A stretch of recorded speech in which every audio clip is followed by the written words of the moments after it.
Hi everyone, today we will talk about how to fix WhatsApp video call camera.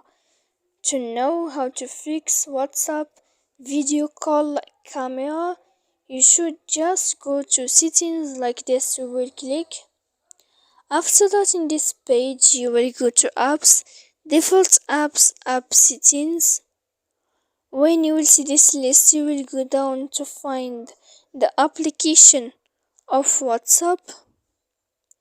Then in this page you will go to full stop, and after that you will enter to storage.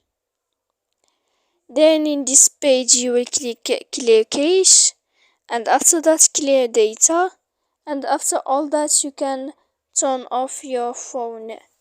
So please don't forget to support us by like and subscribe. See you next time in another video.